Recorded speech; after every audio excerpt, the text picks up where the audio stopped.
Hello everyone, and welcome to another build video. So when we got Solar 3.0, I think a lot of the community decided that the Warlock actually was shafted in that they actually got a Solar nerf. And I'm here to say that that's just not true. I think Solar 3.0 is one of the best feeling Warlock subclasses in the entire game right now. I find it a lot more fun to run in PvP more than the other three classes. And that's not to say that Hunter isn't good and Titan isn't good, because they are in their own like in their own way. But I think that Warlock fits my playstyle the most, and I think that this build feels extremely fun and really good in 6s and 3s, and I thought I'd just show you guys the build. A little disclaimer though, I am not going to have any gameplay for this. There is tons of gameplay on my channel, like where I use this subclass. I was tweaking around with it, but I think that there's a few things that you could change with this thing, and we'll go into that. But I think this is what you should stick to if you do plan on using Dawnblade in PvP. So first things first, we're going to go over our subclass. I'm going to talk to you guys about why I pick what and things like that. So first thing first, Daybreak, super ability. I use this over Well of Radiance, mainly because I feel like in Well of Radiance, it's just not very good in PvP. Like, a lot of people use it. And yeah, it's not bad at all. Like, it is good, right? Like, I like Well of Radiance, and you can stay alive decently well in it. But there's so many things in PvP that can take you out of it. For instance, I've sniped people out of wells like very easily, and I'm not a sniper, because they stick to the ground, and it makes it a lot easier for me to hit those crits. So I feel like Well of Radiance, though, does give you a good power boost. If you're not careful, you can easily get one-shotted out of this. And it's not to say you can't get one-shotted out of Daybreak, because it can happen, but I feel like it's just feels a lot better to run, especially in 6s, but it just feels more powerful. You just fly around throwing swords. They track with this build. It's just so nasty, and I think you guys would like to give it a chance. I just feel like it's a lot more fun to use as well. It's very destructive and very satisfying to kill somebody by throwing a sword. I think it's a lot more fun than just throwing this in the floor. You do get this a lot quicker, so a lot of people will go to this, but it's just not for me.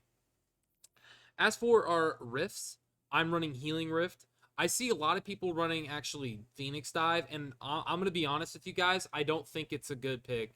I feel like Phoenix Dive is very bad, actually. Because, yeah, like, you do get bonuses when you run Heat Rises and stuff like that, which is nice, but, like, the problem that I have with it is that it has the same cooldown timer as the Healing Rift, but the Healing Rift can heal you much better than the Phoenix Dive can. I guess the reason why you use Phoenix Dive is more for a mobility, like a mobile kind of thing, other than other than an actual healing. I think it's more just to get around. Like, in Heat Rises, it would probably work very well with like Dawn, like DMT top tree, that kind of thing. But I don't think it's very good. I think Healing Rift is much better than this, especially since now in today's meta, you don't really fight that much in the air, so I think it's kind of silly to run Phoenix Dive. And as for Empowering Rift, it is very good. I like Empowering Rift, but I think that Healing Rift is a lot better in terms of just survivability. So that's why I run Healing Rift. But I think if they nerf or they buff its base cooldown so that it's a less time than one of these two, then I think we'll have something really good there. But until they do that, I would not use Phoenix Dive. I think these two are very interchangeable depending on your playstyle, but this one I don't think should ever really be touched. So that's just my opinion there. As for our movement ability, definitely use Burst Glide. Balance Glide and Strafe Glide are way too slow, so Burst Glide is definitely the move there. It's the fastest Warlock movement in the game. If you want to be fast, which Dawnblade is very good at being fast, this is the move. Next, for my melee, I'm running Incinerator Snap. The reason why I'm running this right now is because it applies Scorch. I do think Celestial Fire is better in PvP, but it doesn't do Scorch as of yet. In the TWAB, they did say that it is going to start doing Scorch stacks. So, and when they do that and add that, I'm going to switch to Celestial Fire because it is a much better melee than Incinerator Snap. But it is what it is, until then, I'm gonna run this. And that's not to say Incinerator Snap isn't bad or is bad, right? Because it's decent. It's not terrible. If you get really good with it, you can actually like skill shot it over Titan barricades and things like that, and get people from behind cover, which is really fun. You could do the same thing kind of with Shadow of the Old Gods, but I think it's easier with Incinerator Snap. But the problem that I have with Incinerator Snap is that it's a lot harder to get all the damage off because it splits off into like 4 little seekers. There's 5 seekers. So it's just kind of hard to get all the damage. But if you can get a good amount, it does chunk pretty hard. Nades, Firebolt. This is very, very interchangeable, and I'll talk about that in a second. I run Firebolts because they have the smallest cooldown out of all of them, so it pairs really, really well with Heat Rises because it has such a short cooldown. But you can realistically run like any of these nades. It actually probably would be smarter for me to run healing nades, especially since Firebolts don't do a ton of damage as it is. These healing grenades are really busted. Like, they're really, really good in PvP. So you can just literally throw it at the ground and just get all of your get a lot of health back. And it could double as your heat rises at the same time. So you could just eat the nade and float around, or you could throw it at the floor and get health. It really is versatile. But I like going for the damage. I like Firebolts. I think that solar nades are also really good if you change out your aspect, but Firebolts also get that same benefit. So it really comes down to preference. I think if you are going to pick one of a few nades on Warlock, either on Firebolts, solar grenades, or healing nades. With healing nades being probably the best out of the 3, but I do like Firebolts myself. As for aspects, Icarus Dash, I think this is 100% always going to be on for me. I don't think I'm ever going to take this off. It is so good. Mainly because obviously when you dodge, you get a dodge, so you have mobility and you have ways of dodging. So when the way that it works, I have it on my scroll wheel. I scroll up and I dodge really quickly. So you can actually boost glide really fast with Icarus Dash. You used to be able to do it quicker, but since they nerfed Icarus Dash, you can't do it. And this is actually going to get a lot better in a update or something. I think in the next update coming on Tuesday, they're buffing it to where I think if you get like multiple kills like while in air or something like that, like it'll heal you when you dash or something of that nature. I'm not totally like sure, but it does something like that. And Icarus Dash is definitely a must use. I think that Heat Rises though is very it's very I want to say it's more interchangeable with Touch of Flame. I think it really depends on what you're doing.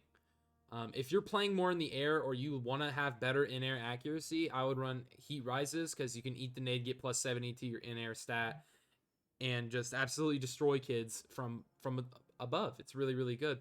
So, and you can shoot your guns and melee, throw grenades, all that while gliding, which is really good too for mobility reasons as well. So there is that. And it's the thing what I have a problem with it is because of the gliding and it's a lot harder to hit your in-air shots. It's not exactly reliable in a lot of situations unless you pop Heat Rises. So unless you plan on using your grenade for popping Heat Rises, I don't necessarily think that it's super good pick for that reason. But so me personally, I think I like Touch of Flame potentially a little bit more because it does buff my Firebolts and Solars and the healing nades, which are the 3 nades that I talked about, which I really like. And it also makes fusions disgusting in PvE as well. So it might be worth running Touch of Flame over Heat Rises. So keep that in mind. But we're going to go right into our fragments now. First one, Ember of Combustion. So every single time I get a kill with my Solar Super, it causes them to ignite and they explode. The reason why I do this is because sometimes you can find people grouped up or somewhat close and you kill one with your sword. You can get one very, very weak with the ignition or possibly kill them. You also get plus 10 to strength. So that's why I like to run this. Mainly for the stat boost more than anything, but the ignitions is always fun. Next, your Solar Super projectiles have stronger target acquisition, plus 10 to intellect. So that is Ember of Beams. Super, really, really good right here. The reason why I'd run Ember of Beams is because it almost feels like Bottom Tree Dawnblade, where they like track really hard. It doesn't track as good, but it tracks very well. Like it's really good to run this. It just makes it easier to hit your shots with your Dawnblades, and you get plus 10 to intellect, so that's always fun. Next, Ember of Searing. Defeating scorched targets grants melee energy. So basically, if I scorch you with either my grenade or my fireball and I kill you, I'm going to get more melee energy. So that re-leads into the things. And basically, we're just getting this ability back really quickly. But soon it'll be Celestial Fire, but we'll get into that later.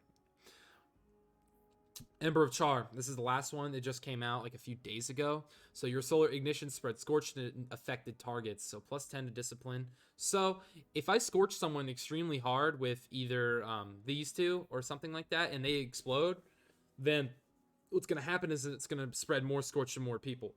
And if those guys get scorched and I kill them, I'm going to get more melee energy, which is awesome. So I'm just going to continuously have my melee all the time, and which is fine. I wish it was more grenade, but I do like melee as well, and it'll work really well with Celestial Fire when Celestial Fire gets that buff to scorching.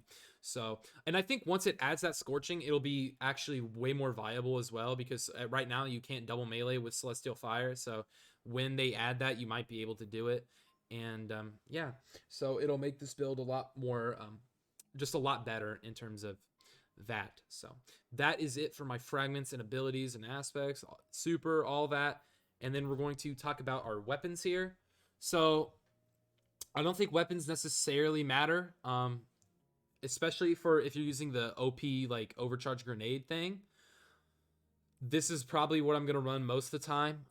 My Austringer roll, I actually switched it to my barrel. In the video I did, I had, I think, full bore, but recently I put it to hammer forged because it makes it feel a lot crispier and I get more handling. So, and I'm not really noticing that 5 range difference, and it's still maps. So definitely go hammer forged and ricochet, all that. I've talked a little bit and I have gameplay on the Austringer, so I'm not going to go too in depth with that. Sorry. And pairing that with duality, which I've gone on the record in saying that duality is the best shotgun in the game, and I still believe that to this day. Just because of how versatile it is. The handling is really good. It feels extremely crispy and really snappy, especially if you run certain mods, which again we'll get into in a second. So I really like duality. So if they're like somewhat weak and I don't feel like I'm going to be able to ADS in time, I can easily hip fire and get pellets off. Super good there. And of course I can ADS and absolutely map with this thing, which I really like. It's got almost Chaperone-esque range with 95 range stat. So it does map quite far. That's why I like to run it. As for heavy, I'm running the Chain of Command. I've just got this thing like this week, so I don't really know what's best to run on it yet.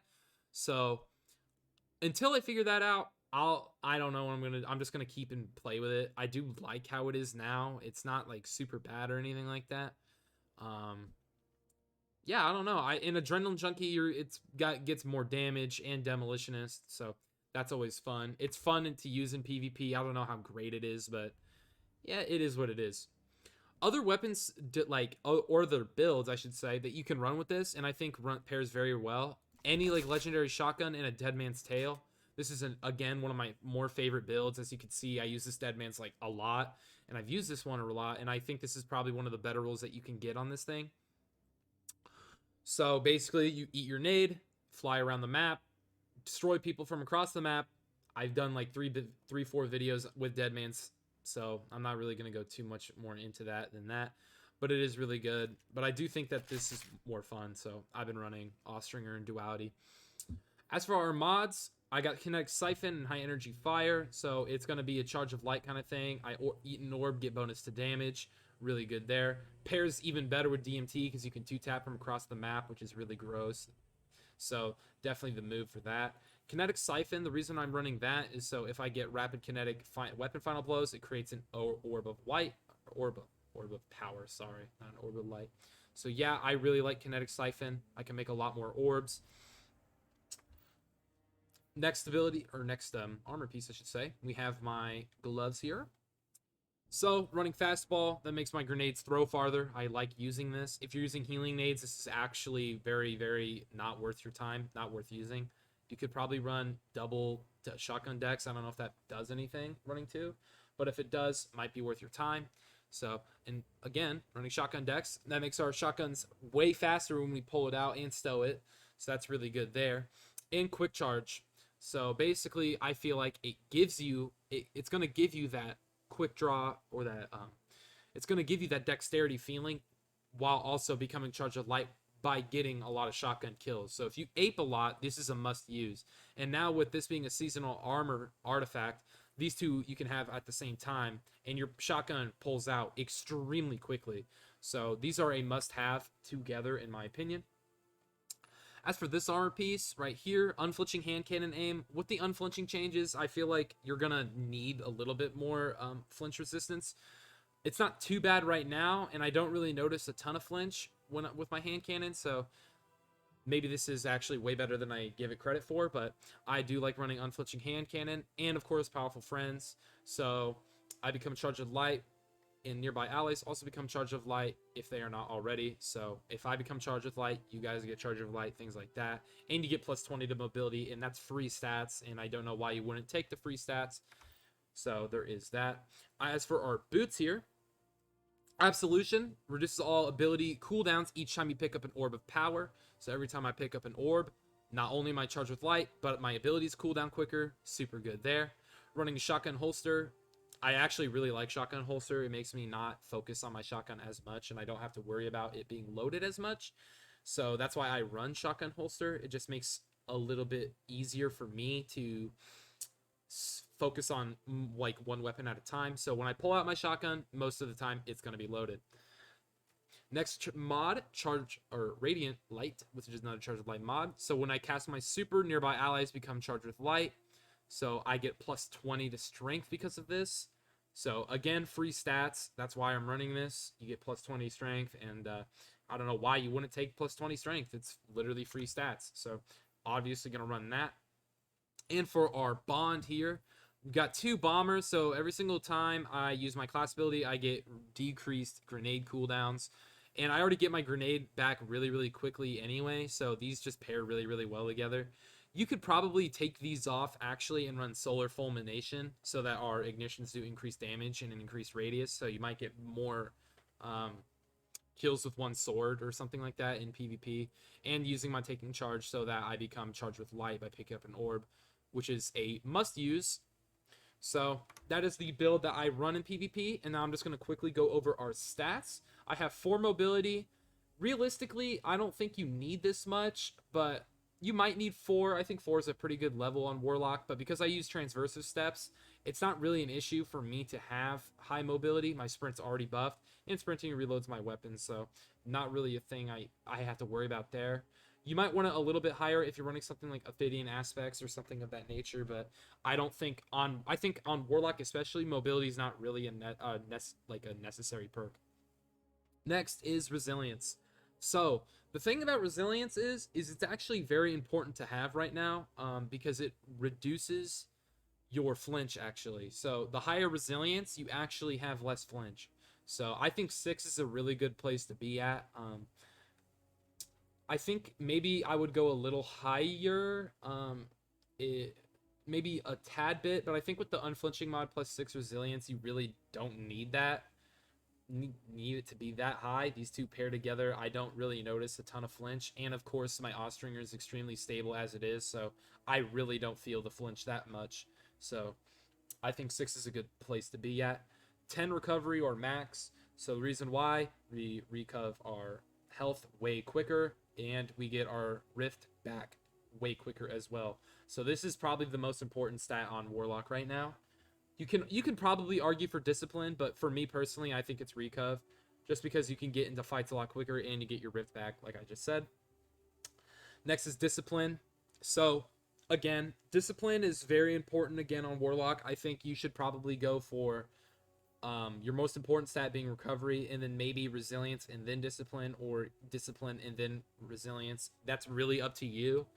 I think discipline is more important than resilience right now for me, mainly because I have good resilience and I have an unflinching hand cannon thing, so I'm not really noticing any flinch, like I said. So I went more into discipline. Plus, you can eat your nade a lot quicker, and you get it back extremely quick. Like you can see, I have 24 ability cooldown. That's absolutely foul. So I really like 10 discipline there. As for intellect, I have 6 or 66, but we have 6. This is fine. I honestly wouldn't mind this to be a little lower for more resilience or something like that. And the reason why I say that is because with like the super changes, you're only gonna get like one a game anyway, unless you're running like 100 intellect. You're barely gonna notice anything. I don't think it's super. I don't really think it's worth your time to have super high intellect all the time. So, I don't think this is super important. And then strength, I have 5, and I get my melee back like somewhat quick, but with a lot of the aspects that I have on my build, it's not really that noticeable. I get my melee back way quicker than a minute, so I just get my cooldowns a lot quicker with this build, which I really like. But that's really it when it comes to the build. I hope you enjoyed today's video. I know it's a little bit lengthy, but I think that there's valuable information to take from this, and I think that you will have a better time playing 3.0 Warlock, well, Solar 3.0 Warlock with this build.